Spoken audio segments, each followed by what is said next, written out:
اس آیت میں جو پہلے نمبر ہے، اللہ تبارک و تعالیٰ نے اپنے محبوب علیہ الصلاۃ والسلام کو تسلی اور تشفی دی اور یہ بات بیان فرمائی کہ اے محبوب، آپ کے ذمے جو چیز تھی تبلیغ کرنا، اللہ کے احکام پہنچانا، وہ تو آپ پہنچا چکے ہیں، وہ آپ نے بخیر و خوبی کام سر انجام دے دیا ہے۔ اب اگر جو یہ لوگ نہیں مانتے، آپ پر ایمان نہیں لاتے، تو آپ ان کے غم میں کیوں اتنے ہلاک ہوئے جا رہے ہیں؟ ایک دفعہ حضور علیہ الصلاۃ والسلام نے کفار مکہ کے جو بڑے بڑے سردار تھے نا، عتبہ، شیبہ، ابو جہل وغیرہ وغیرہ، وہ اکٹھے بیٹھے ہوئے تھے، تو آپ نے بڑی ہی دل سوزی کے ساتھ انہیں جو ہے نا اللہ تبارک و تعالیٰ کے احکام بیان فرمائے،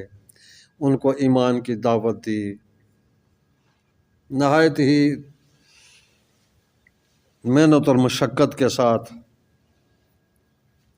لیکن وہ لوگ جو تھے، بجائے اس کے کہ ایمان لاتے، ان کے دل پر کوئی اثر ہوتا، وہ آگے سے ٹھٹھا مذاق کرنا شروع کر دیا انہوں نے۔ حضور علیہ الصلاۃ والسلام کو ان کا یہ طریقہ، یہ ماحول جو ہے نا سخت ناپسند ہوا، اور آپ کو سخت اس بارے میں رنج اور غم ہوا، تکلیف ہوئی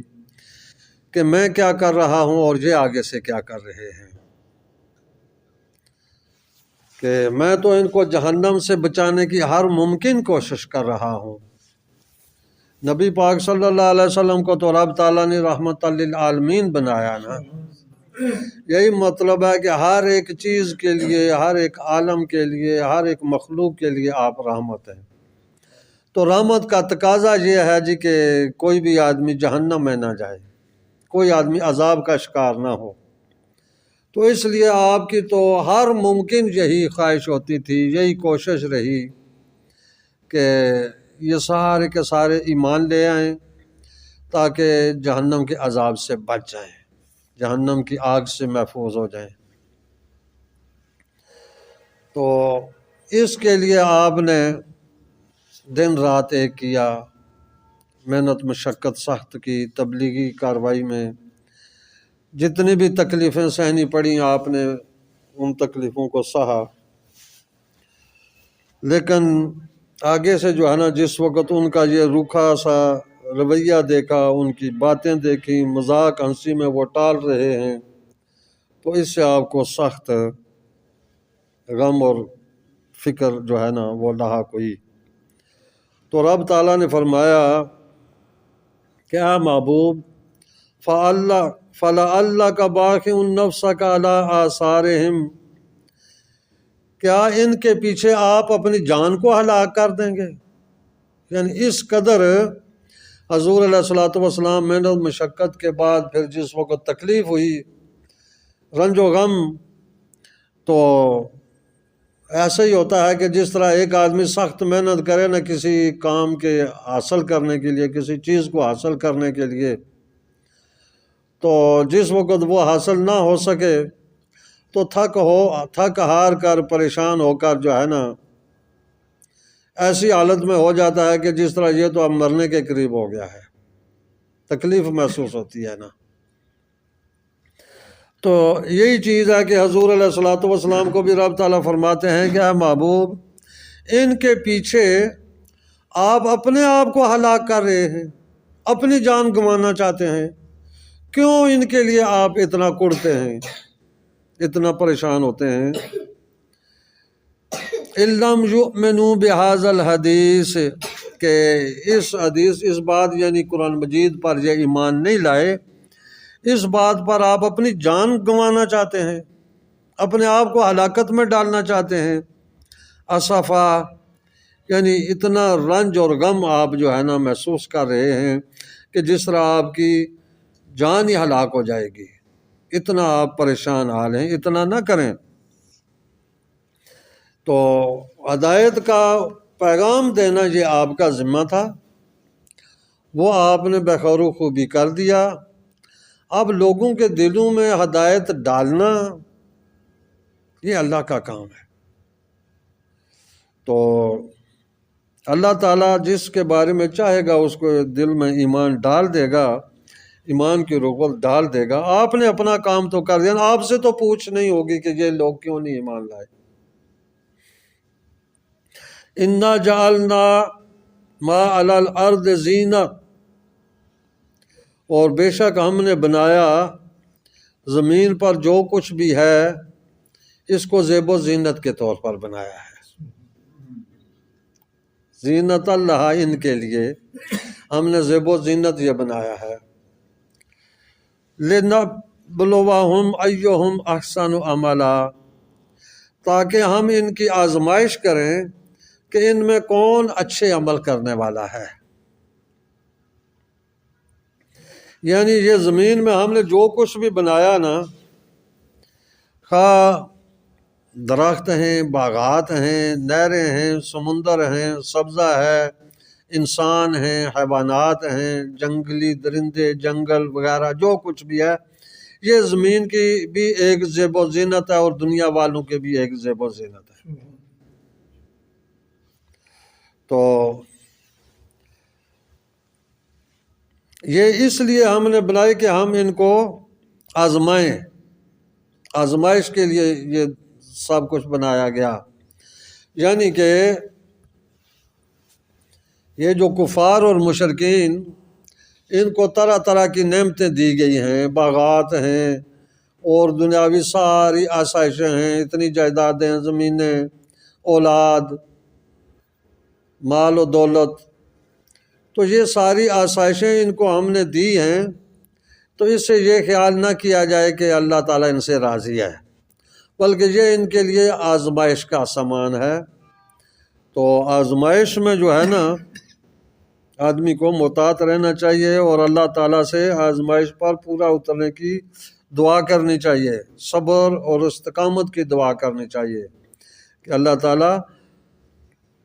ان آزمائشوں پر ہمیں صبر عطا کرے، اور یہ جتنی بھی کوئی تکلیفیں مصیبتیں ہوں تو وَإِنَّا لَجَاعِلُونَ مَا عَلَيْهَا صَعِيدًا جُرُزًا، اور بے شک ہم اس زمین کو جو ہے نا چٹیل میدان بنا کر رکھ دیں گے۔ اور صعیدن کا معنی تو ہوتا ہے ہموار میدان، جرزا یہ کہتے ہیں کہ وہ زمین جو بنجر قسم کی ہو، بارش وغیرہ نہ ہو، قحط سالی ہو جائے جس سے کوئی فصل، کوئی نفع ذرا برابر بھی نہ حاصل کیا جا سکے۔ تو یعنی کہ یہ جتنی آسائشیں ہیں نا، زیب و زینت کی چیزیں ہیں،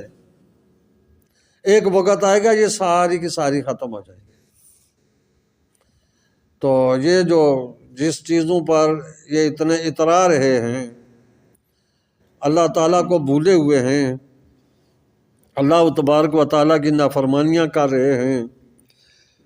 تو یہ ساری کی ساری ایک دن ان سے چھن جائیں گے، یہ نہیں رہیں گے، یہ ہمیشہ کے لیے ان کے پاس نہیں رہیں گے۔ یہ ایسا بھی ہو سکتا ہے کہ یہ جس طرح آج یعنی ایک وقت قیامت کا وقت آئے گا تو یہ زمین ساری کی ساری ہموار ہو جائے گی، کیا باغات، کیا دریا، کیا نہریں، کیا سمندر، کیا یہ بلند و بالا پہاڑ، بڑے بڑے بنگلے، یہ سارے کے سارے ہموار ہو جائیں گے، زمین بالکل ایک میدان بن جائے گی۔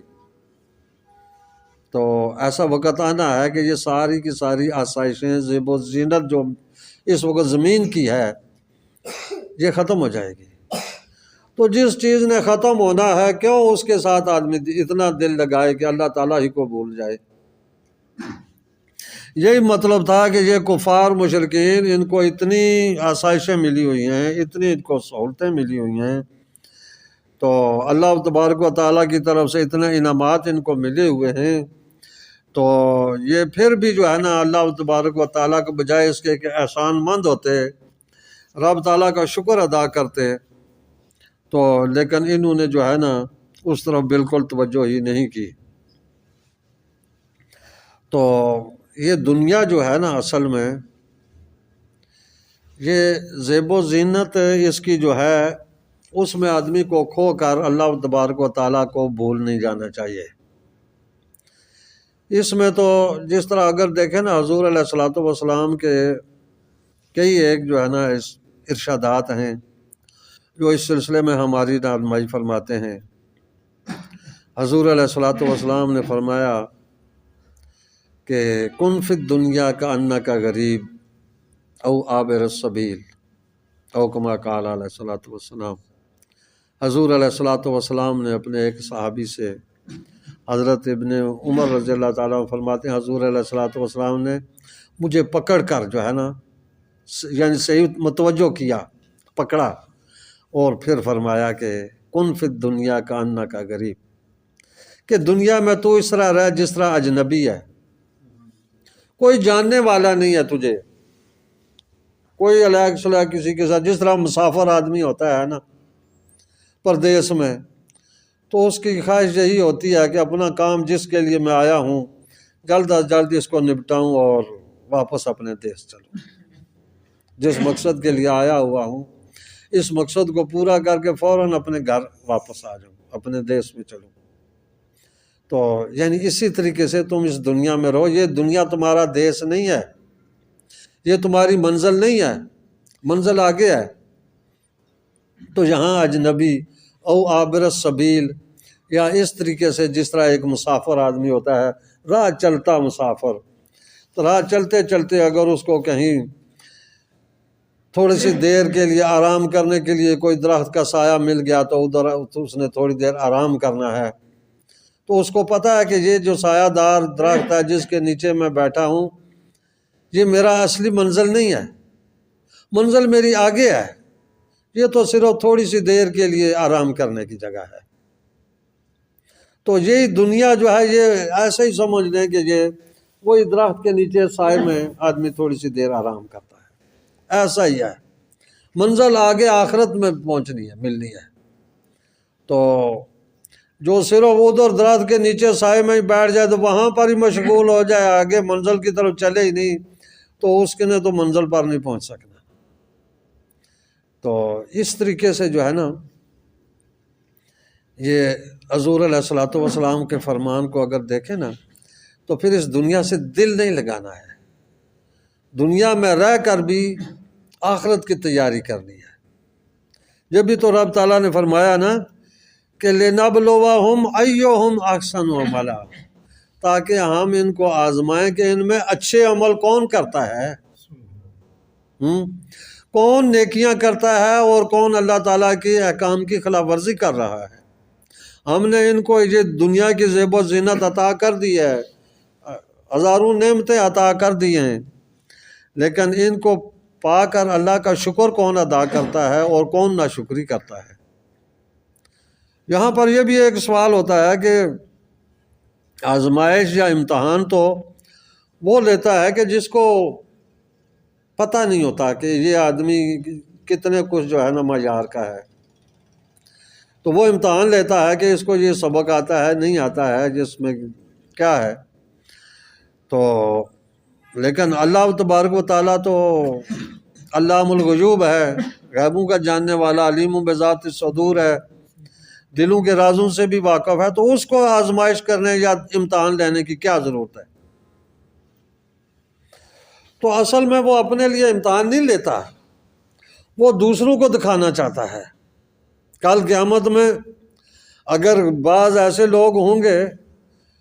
کہ اللہ تبارک و تعالیٰ ان کو نورانی ممبروں پر بٹھائے گا، تو یہ کوئی اعتراض نہ کر سکے جی کہ ہم کو کیوں نہیں ایسا مقام اور مرتبہ دیا گیا۔ تو بتانا یہ ہے کہ یہ وہ لوگ ہیں کہ جو ہماری آزمائشوں میں پہلے نمبر پر آنے والے ہیں۔ ہمارے امتحان جس وقت ہم نے ان سے امتحان لیا تو اس میں یہ فرسٹ ڈویژن میں پاس ہوئے،